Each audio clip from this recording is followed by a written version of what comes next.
and Donald Trump cancelled a planned trip by US officials to Pakistan for talks on the Iran war on Saturday, shortly after Tehran's delegation had left Islamabad.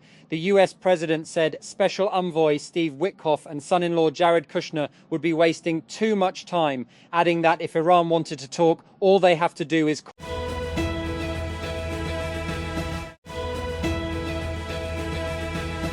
and at least 7 people were killed and 20 were wounded following a suspected explosive attack in the southwestern province of Cauca, Colombia, according to regional authorities. Governor Octavio Guzman said that an explosive was detonated on the Pan American Highway in the El Tunal sector of Quijibio on Saturday. He condemned what he called an indiscriminate attack against the civilian population.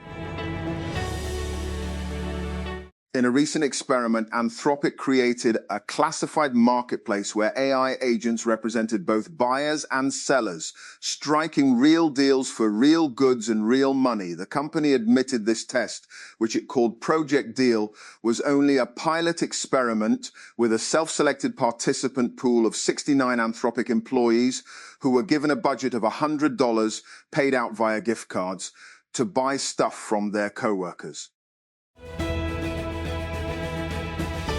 Scientists have discovered dinosaur footprints along South Africa's coastline, offering new evidence that dinosaurs continued to live in southern Africa long after massive volcanic eruptions reshaped the region around 182 million years ago.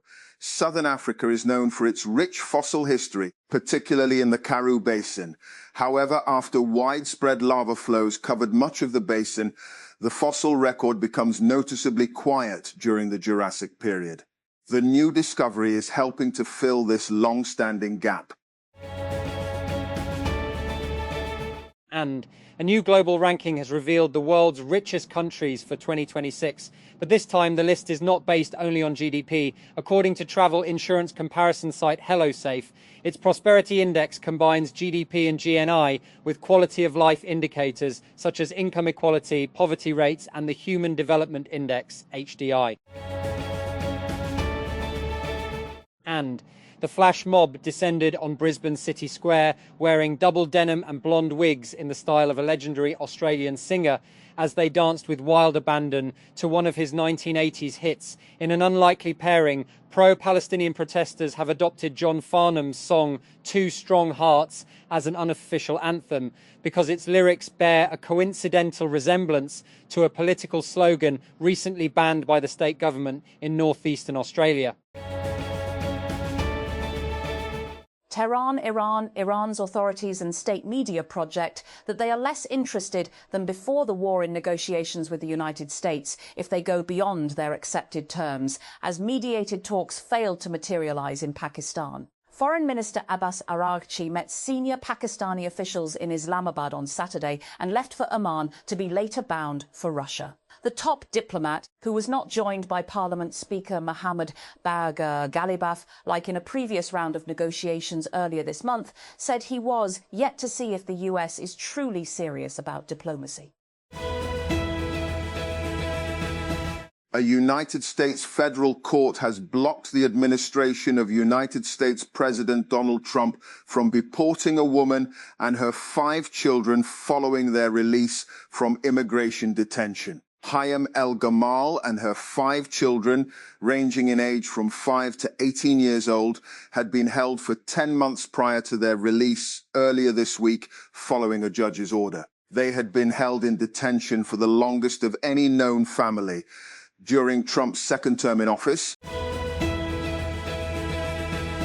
And divisions are widening within NATO. US President Donald Trump is furious after a refusal by European member states to join the US-Israeli war on Iran.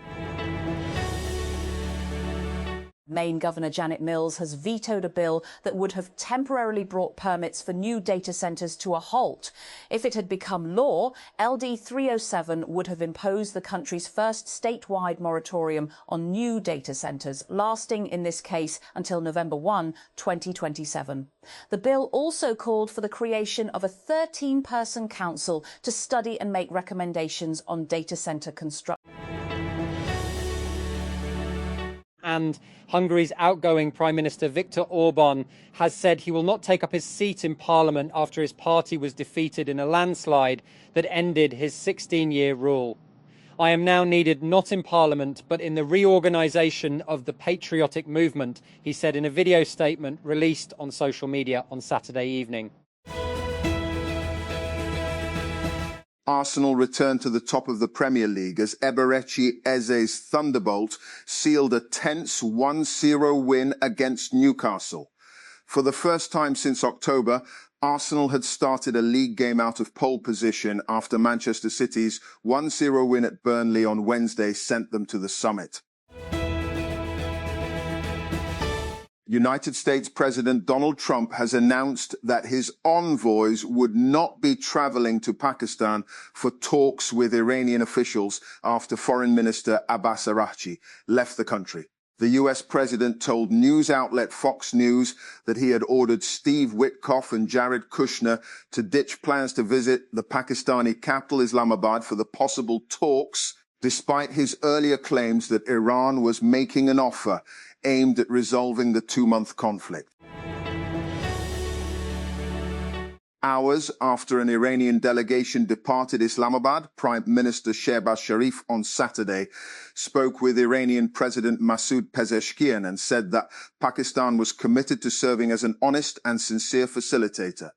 In a post on the social media platform X, PM Shehbaz said that he had a warm and constructive call with the Iranian president on the evolving regional situation.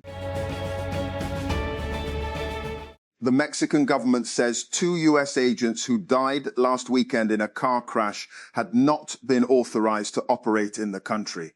The officials, who reportedly worked for the CIA, had taken part in a raid on suspected drug labs in the northern state of Chihuahua before their vehicle skidded off a mountain road and exploded.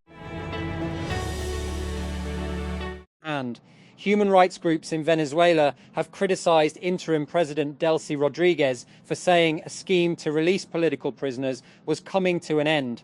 Having been in place for just 9 weeks, nearly 500 political prisoners have been released under the amnesty law brought in by the country's National Assembly. Prisoner rights group Foro Penal says, but many more are thought to still be in jail. Gaza held its first elections in more than 20 years on Saturday, but only in one city for a small fraction of the shattered territory's population, amid a stalled process to advance the US-brokered ceasefire between Israel and Hamas. The elections took place in the city of Deir al-Balah in central Gaza, one of the areas that suffered the least destruction during nearly 2 years of Israeli bombardment of the enclave. Held under the auspices of the Palestinian Authority, the municipal elections also took place in the occupied West Bank, amid perceived widespread disillusionment with the ruling Fatah party. Deir el-Balah, Gaza, early this morning, Salama Badwan, his wife and daughter, headed to a polling station in Deir el-Balah, central Gaza, to participate in the municipal elections, which are taking place for the first time since 2006. The 43-year-old said he was delighted to be casting a vote after such a long absence and overjoyed that his daughter, who recently turned 18, could vote for the first time in her life. And the Mexican government has said 2 federal agents from the United States killed in a car crash in connection with an anti-narcotics raid, widely reported to be CIA officers, were not authorized to operate on Mexican territory. Mexico's security cabinet said in a statement on Saturday that one of the US citizens had entered the country as a visitor and the other on a diplomatic passport. And in a letter to the residents of Tumbler Ridge, Canada, OpenAI CEO Sam Altman said he is deeply sorry that his company failed to alert law enforcement about the suspect in a recent mass shooting. And after police identified 18-year-old Jesse Van Rootselaar as a suspected shooter who allegedly killed 8 people, and the Wall Street Journal reported that OpenAI had flagged and banned Van Rootselaar's ChatGPT account in June 2025 for describing scenarios involving gun violence. And the company staff debated alerting police, but ultimately decided against it, eventually reaching out to Canadian authorities after the shooting. That Islamabad. The capital administration on Saturday night allowed all types of public and goods transport to enter the city, while also revising business timings. The administration said all bus stands across the city were operational, except Faizabad. It said that the Faizabad bus terminal would remain closed until further notice. And 31 sloths planned for a new slothnarium in Florida died before the attraction's planned opening, authorities have found. The mammals were planned to be showcased at a permanent public exhibit at Sloth World in Orlando, set to open this spring. And the United States has agreed to ease certain sanctions on Venezuela in order to allow the country's government to cover the legal fees for ex-President Nicolas Maduro, and who is on federal trial in New York City for drug trafficking charges after being abducted by US forces in January. Maduro's lawyer, Barry Pollock, and had asked the Manhattan-based US District Judge Alvin Hellerstein to toss out the case in February, and arguing that a prohibition on the government in Caracas paying the legal fees constituted a violation of Maduro's legal right to the counsel of his choice. And climate tech startups are capital intensive, timelines are long, and the technology is often considered first of its kind. What's more, a key value proposition is addressing pollution, an externality that is, at best, poorly priced by the market. Those aren't the quality stock pickers tend to favour, and yet public markets appear to be warming to climate tech startups, or at least some of them.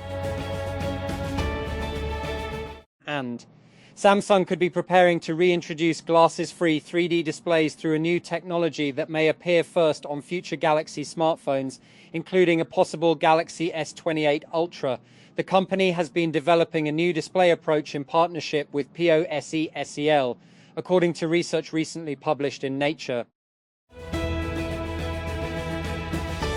And a planned US delegation visit to Pakistan has been cancelled after Iranian Foreign Minister Abbas Araghchi left Islamabad without holding a second round of the Islamabad peace talks with American officials.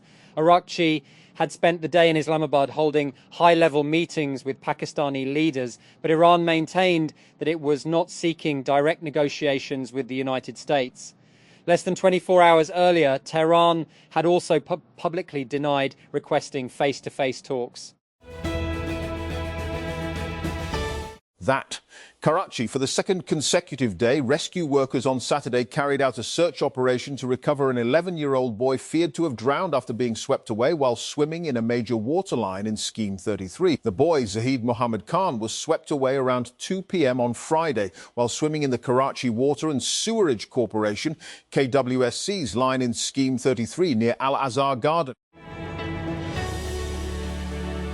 And the Lahore Electric Supply Company, LESCO, has announced scheduled power outages in multiple areas on April 26 due to maintenance and repair work on electricity lines. According to the notice, and power supply will remain suspended from 4 p.m. to 10 p.m. in areas linked to Safra's grid feeders, including Yusuf Chakwal, Ijaz Textile, Unilever, Abu Bakr, Ghani Gaz, Safraz, Yaqub, Arc, Nishat Chunian, Shah Taj, and Mezen Beverage, Medigas, KRK, Golden Textile, Ravi Imran, and adjoining localities. And Samsung could be preparing to reintroduce glasses-free 3D displays through a new technology that may appear first stop on future Galaxy smartphones, including a possible Galaxy S28 Ultra. The company has been developing a new display approach in partnership with POSE-SEL, according to research recently published in Nature.